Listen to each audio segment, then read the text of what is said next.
Hello, আসসালামু আলাইকুম। সবাই কেমন আছেন? আমি আলহামদুলিল্লাহ আপনাদের দোয়ায় ভালো আছি। তো আজকে শিল্পী আক্তার ব্লগ শুরু করতেছি। সকালে বোনা খিচুড়ি দিয়ে।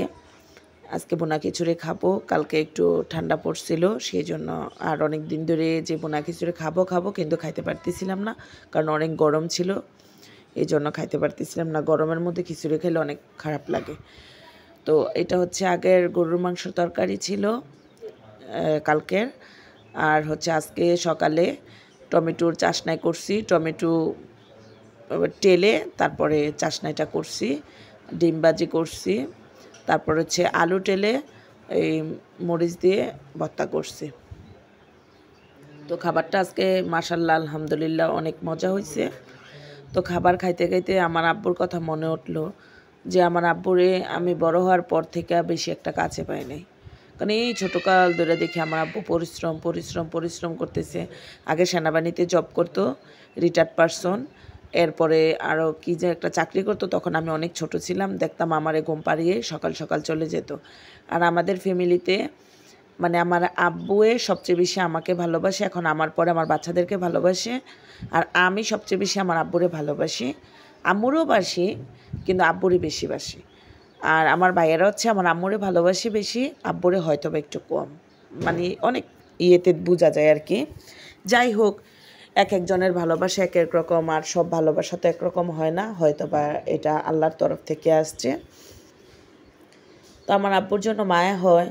ওই দিন আমার আব্বু ভিডিও কল দিছে আমেরিকা থেকে, দেখে আব্বুর মানে শরীর স্বাস্থ্য অনেক ভেঙে গেছে। আমার আব্বু কিন্তু আলহামদুলিল্লাহ আগে সেনাবাহিনীতে জব করতে, তো অনেক লম্বা অনেক মোটা ছিল। তারপরে আমার আব্বুর মানে শরীর অনেক স্ট্রং ছিল। আর যারা সেনাবাহিনীতে জব করে তারা অবশ্যই জানে যে আসলে মানে সেনাবাহিনীরা তো ট্রেনিং প্রাপ্ত মানুষ, আর ওরা বাহিরের খাবার একটু কম খায়। আলহামদুলিল্লাহ ওরা শরীর ফিটনেস অনেক ভালো থাকে। তো আমার আব্বুর অনেকটাই ভালো ছিল, কিন্তু আজকে 2 বছর ধরে আমেরিকা থেকে আসা যাওয়া করে, তখন থেকে দেখি শরীরটা অনেক পইড়া গেছে। তারপর আবার ডায়াবেটিস হয়েছে, মানে সব কিছু মিলেই অনেক ডায়াবেটিস আছে, আবার হচ্ছে প্রেশার অনেক বাড়া। মানে আব্বুর প্রেশারের জন্য ওই দেশের ডাক্তার, আমেরিকার ডাক্তার সব কিছু খাইতে মানা করে দিচ্ছে। তো আব্বুর জন্য অনেক মায়া হয়। আবার সব মেয়ের এরকম ভাবে কিনা আমি জানি না, আমি ভাবি যে আমার যদি আল্লাহ তাআলা ছেলে বানাইতো, আমার আব্বুর যে আমি কী করতাম।